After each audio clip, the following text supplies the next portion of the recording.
Larry Bird was one of the biggest trash talkers in basketball. And a lot of people say, really? You know, they thought it was Reggie or Charles. Larry Bird talked more trash on the basketball court than anybody I've ever played against. And he told me two things one game. You know, our rotations, double teaming Kevin McHale, always had to rotate to the corner, and Larry Bird was the one shooting it. You know, so he shot one, and I mean, I'm trying to block this shot, and he would just tell me, Scott, you're a little too late. You know, a little too late. So we playing them. In the last play, he says to James Worthy, he said, you guys don't have to worry about it. I'm going to go right over that corner. He said, they're going to set a screen for me. We're taking the ball out. He said, I'm going to curl right over. And he's telling us to play. He's telling us to play before they even take it out. He said, I'm going to go right over to that corner, and I'm going to catch it, and I'm going to shoot it, and I'm going to tie the game or win the game, whatever the case may be. They take the ball out, and I think it was either Danny or DJ? The late, great DJ. Yeah. Take the ball out, the man curl right to the corner, caught the shot, shot a three, game over. It's like, are you effing kidding me? I always tell the story about Larry Bird. I remember him, he was cursing under his breath. And I asked him, I said, Larry, what's going on with you? He says, you guys are being disrespectful to me. And I says, what are you talking about? He says, you guys are putting a white guy on me. That's disrespectful. I just started laughing. I had no comeback. But he says, it's disrespectful when y'all put a white guy on me. The story goes that when he played against Denver, they had a guy named John Hansley, a white guy, a really good defender, right? Okay. They put him on Larry, and Larry was wearing his ass out. Absolutely. And Larry would run by the bench and tell Doug Moe, who was the coach, get him off me. That's disrespectful. Put a black guy on me. Because when he played back in the day, that's all he played against was brothers. So he was like, I had to torch his ass so they understand. Well, you had the Bird night. I had the Bird night. That was a tough night, man. The biggest argument that night is, well, you only scored 6 on me. But nobody was guarding Bird, were they? Well, we were trying. You were trying to. No, but when a guy is literally coming up the court, calling his shots, and Bird talked a lot of trash. And that's in New Orleans. That's in New Orleans. In that game, we're on the free throw line, and he literally says, left side across the three, and you're listening to him. That's a tough feeling. Bird used to tell me, look here, man, I'm gonna go shoot this motherfucking jumper in your face right there in that corner. And it's gonna be your Christmas present. I'm gonna wrap it up and bust your head open. All that shit. He told me, young fella, let me tell you something. I can shoot a jumper anywhere I want to. You supposed to be a great defender, right? I'm gonna make sure I tell you where I'm gonna shoot the ball at. And I was like, man, come on now, you're not gonna shoot the ball. And so he said, I'm gonna take you over in that corner right there. You see it over there by my bench, right?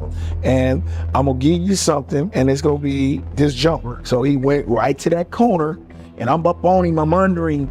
And he said, young fella, what did I tell you I was gonna do? And he turned around, raised up, and it was all drones. And I said, shit, I ain't gonna mess with you no more. He was the coldest dude I ever seen with that shit, man. Everybody be talking about these greats. They'll be always mentioning him. He was the shit. Yeah. Shit, man. He'll give it to you any way he wanted to. Larry Bird was cold. I remember the first time I played against Bird. I'll never forget this. Go to shake his hand. I'm a rookie. I'm playing against the Boston Celtics in the Boston Garden. Go shake. And Larry put both hands behind his back. He wouldn't shake my hand. I said, okay, he's just getting into the game. In the first play of the game, he said, you don't even belong in the league, Holmes. And he shoots a 3. Now, I wasn't mad that he made the 3. But I said, there's something, this called me Holmes. and he came down and did it again, so I'm pissed, So the next time down, see me on the breakneck pitch, and I jump up and I throw it down on him, right? I mean, he fouls me. And he said, hey, Rook, I like you. You got heart. He said, but I'm still getting 30 on your ass. I mean, that's who he was. But that was the only time he ever talked trash to me, because he respected me, because he knew that I was gonna keep coming. That really taught me something, If you wasn't prepared to play against guys like that, you got embarrassed. Larry had 60 against us one game in New Orleans. I'll never forget that game. He was so hot, he started shooting threes with his left hand. I mean, it was mind-blowing. He had an attitude and the heart of a lion. And he didn't like anybody. He didn't care who you were. And we never shook hands for 13 years. I just remember my first day being in the car and or getting off the plane, and I see a sign, and it says Mr. Bird and Mr. Weber. Mm-hmm. And I'm like, no way. And so I get in the car and it's Larry fucking Bird. And I shake his hand, I'm quiet, trying to feel that balance in the car and everything. And it's the old school limo sitting in the back. And when we get out, he doesn't say much, but when we get out, he goes, hope you get your sleep tonight because I'm gonna bust your ass tomorrow. Yes. And I didn't know what to say, but I knew this is a moment you have to say something. Like you can't. And I was like, Larry, your back is already hurting, man. You need to take it easy. And then I run to the room and I call my father. I'm like, Dad, Larry Bird was just talking shit to me. We were playing in Phoenix, and we were way up. We were like 15, and we have the worst fourth quarter in the history. We're terrible, and Larry's bad. Larry's missing shots, throwing it to the other team, throwing in the third row, and they come back and somehow they go up 2. So we have a play, out of bounds play. I'm taking it out, and Larry says, I'm going to bust off the play, and I'm just going to come out, and I'm going to shoot a 3. And I'm like, we're down 2. I'm like, no, don't do that. I'm like, let's shoot a 2, please. Go to the hole, try to get fouled. Let's just get into overtime, see if we can't win this game. And Larry says, no, I'm just going to bust a 3 on him. And I'm like, oh, my gosh. So he tells the Phoenix bench, tells the coaches, yeah, I'm just fixing to bust a 3 on you guys and just go home. I'm tired of this. And he gets the ball, jumps out, busts the play, comes out, gets the ball at the slot, shoots the ball. As the ball's in the air, he kind of turns towards the Phoenix bench and yells, told you so. He's off running to the locker room.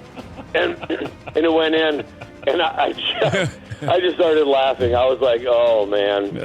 It's just one of those ones where you just kind of, he has such supreme confidence, and it was just, but I just, that's the one when you're back in, and Larry went in and said, well, I won the game in the first 3 quarters, then I lost it in the third quarter, or the fourth quarter, excuse me. Then I won it at the end. He goes, my record tonight is 2-1. We all just kind of laughed about it. I'm going to tell this story. We're in LA, and I'm hurt. I got a pulled hamstring, so I'm not playing tonight. So I can't play against the Celtics. I'm killing myself. Larry warming up, the anthem is sung and get introduced, and right before they go out on the court, Larry comes down and says, you know what? Since you're here, I'm gonna put a show on for you. So you just sit back and watch, okay? Don't worry. I'm gonna put a show on for you. And I'm like, man, get out my face, man. Want to hear that? That's Celtics and the Lakers. And he went out. I think he scored 38 points, about 20 rebounds, about 15 assists. And every shot he would shoot, he would turn to me. Every time he hit one, he looked at me. And I said, boy, the thing about it that I love about you is that most guys talk trash and can't back it up. But Mr. Bird, you can back your trash talking up.